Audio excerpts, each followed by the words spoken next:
talking about how spending crazy amounts of time on social media is not part of a scalable business model and what to do about that. Hi, I'm Lillian Pearson, and I am a business coach to tech entrepreneurs and aspiring tech entrepreneurs. Let's get going. First, let's start with the good things about social media. So what is good about social media? We all know that there's just an incredible amount of inspiration that can be found on social media. And I just wanted to give some examples of my personal experience. Like, I would have never started an online business and started traveling the world had I not seen Chris Guillebeau on NPR back in 2012. That changed my life. It helped me know that this was an actual possibility. So, there's that. And then there's also I see people sometimes. I saw this woman a few weeks ago. She did 4 launches in 1 month, and I don't know, she netted like $180,000 in a month, and I didn't know it was possible to launch 4 products at one time. So you learn these things on social media. That's awesome. You can also meet your ideal client and start helping them through social media, which is amazing. And honestly, you meet hundreds of thousands of people through social media that you don't even know you're helping them. So just case in point, I started my business just at first through social media. I started some social accounts.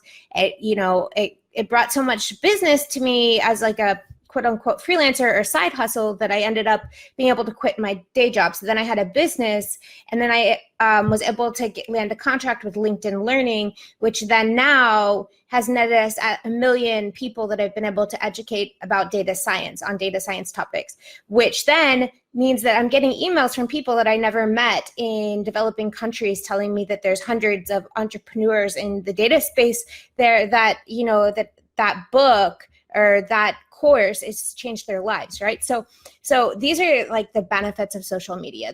Social media is an incredible tool to change lives. So there are so many good things.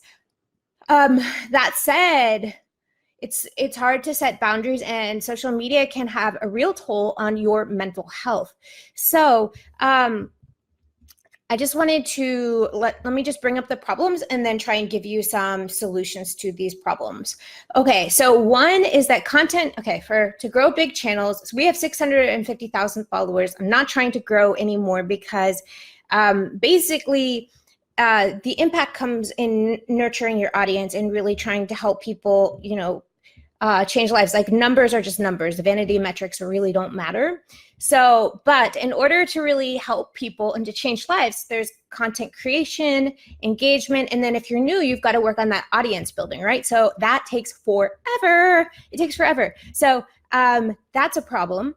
And then another problem is that a lot of the social media marketing tasks are kind of low value in that, yes, you need to be doing them if you have an online business, but are they worth $300 an hour? Heck no. And if you're a tech entrepreneur, if you have, I've been speaking about this repeatedly, but like, I try and push my coaching clients to sell their hours if they're going to sell at least $300 an hour. If you have a STEM degree and experience in the tech space and you have your own business, that's an absolutely reasonable base rate. So, social media marketing tasks are not worth $300 an hour, but they are necessary for online businesses.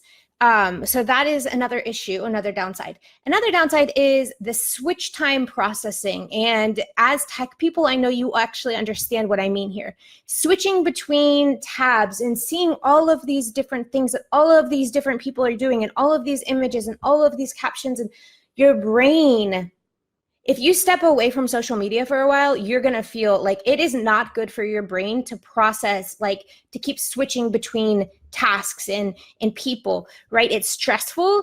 If you keep doing it day in and day out, it's stressful, it's exhausting. And fundamentally, I will tell you, as an entrepreneur, it detracts from your creative genius. So it detracts from your inspiration that you bring into your business, and it detracts from your ability to show up and to really shine through and to bring that creative genius into your business, because your brain is all like tired from being on social media too much. Okay, so, and also touching on the point about mental health, it's very easy when you get into social media to then start comparing yourself. And we have the negative committee in our head that look at like what this person has done. They went so far so fast, and like comparing what someone else is doing, and this like comparisonitis. None of that is good for your business or your mental health or your friends or family. So let's talk about the solution here. What is the solution? Okay, so the solution, fundamentally, the solution comes down to boundaries. Now, what's a good rule of thumb for how much time you should be spending on social media? I would say like 1/16 to 1/4 of your time. And let me kind of explain this a little more. If you are just brand new in business and you're trying to like drum up an audience, then I could see spending 1/4 of your time on social media, engaging in meeting your clients and stuff like that. But never any more than 1/4 of your time, because you also need to be you need to be working in your business. There's so many other areas. So not let yourself get any more into social media than that. And I would say as soon as you can, you want to start hiring people and bringing people on for this. So if you are able to then afford to bring some people in, like you could generally hire some social media VAs for like $10 an hour or something, then maybe you get to the point where you can delegate out work and then spend, 1/8 of your time that you spend on your business, you actually spend it in social media. So that's actually where I am at now in my business. Probably I spend like 5 hours a week on social media. And then lastly, there is the person who has like scaled their business to the point that they actually have social media managers for each channel, and then they're able to only spend like 1/16, so maybe like 2 hours, 3 hours a week on social media. And but understand that a social media manager is $500 per channel. So if you have a Facebook group and you want a social media manager that's trained, like if you have 2 Facebook groups, that's $1,000 a month just to have them manage your channels, right? So we have a lot of channels. I don't really want to spend, $3,000 a month just to maintain my social media. So I have delegated it out. And then I watch, I oversee how things are, I QA it, and I have my business manager QA for me. So, okay, let's talk about now, what those healthy boundaries are. Let's talk about how to actually implement this. How do we set this up for ourselves?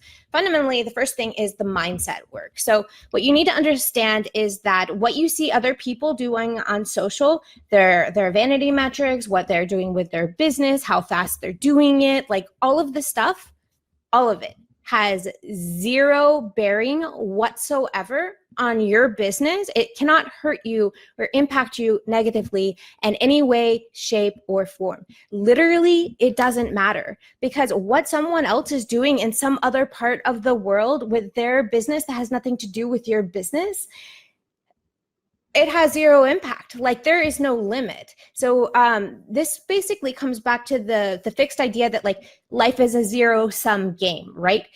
That, there's a fixed amount of like, business opportunities in this space, and if this person is doing this, then I can't get it. That's not how life works. There is an unlimited amount of resources and opportunities available. But if we are in there comparing ourselves with others, thinking about all this negative crap, all that, we're limiting ourselves. So the only limit is the limit we placed on ourselves by this negative thinking, right? And so what I do is I remind myself, that person, what they're doing has zero bearing whatsoever. Like, it literally doesn't matter about anything related to what I'm doing. And it's easier after you see it over time. So you believe it now and you start seeing the results later. And then you understand that, okay, actually, I just need to have discipline and have some faith in what I'm doing in my business. The next thing beyond mindset is strategy. So you need strategy.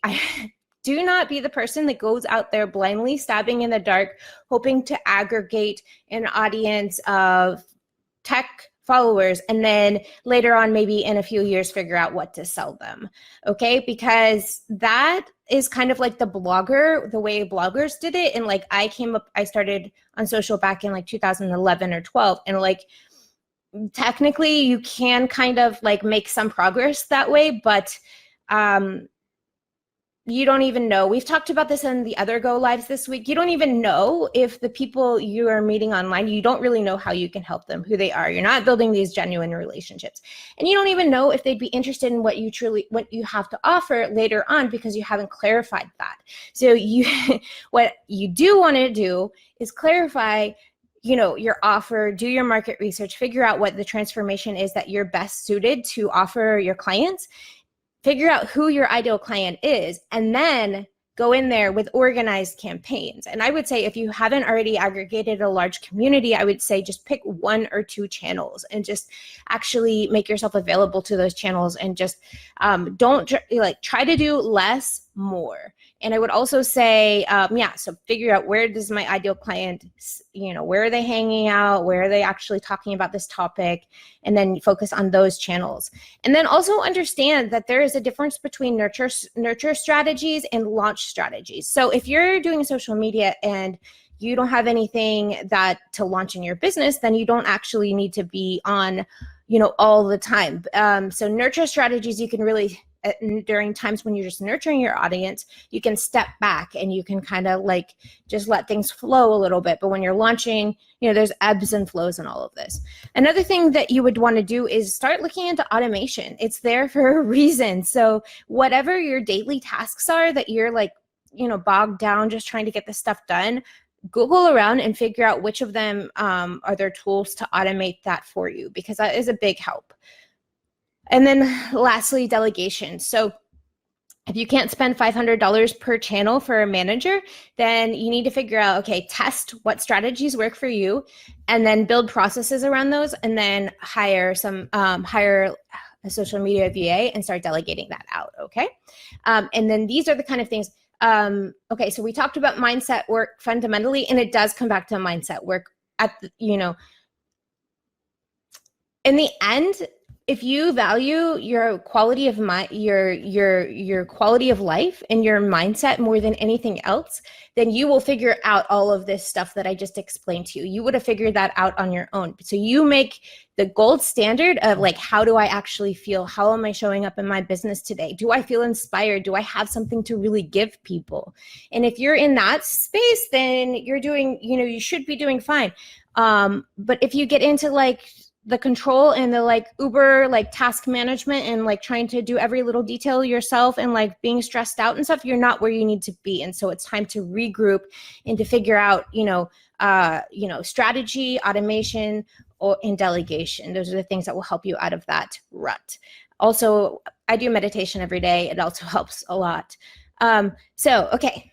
I will be showing up tomorrow at 10 a.m. Eastern time to do another Go Live. I would love it if you will join me then. And then you definitely actually do want to show up tomorrow at 10 a.m. because I'm going to be talking about selling courses and books in the tech space. So maybe you're thinking about coming out with some courses and books, and I have done that well. I've trained 1 million people, and I've also done that poorly. Okay, so I want to give you lessons learned and help you get ahead in that endeavor.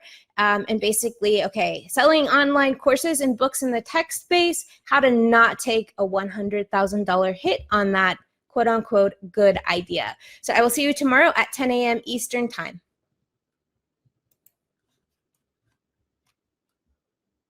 Oh, and if you have any questions in the meantime, please just send them to me in DMs or on the comments of the video so that I can then address those in future Go Lives, because we're doing this for, a few weeks. And so I would love to get your questions answered. Just hit me back with those. Okay. All right. See you.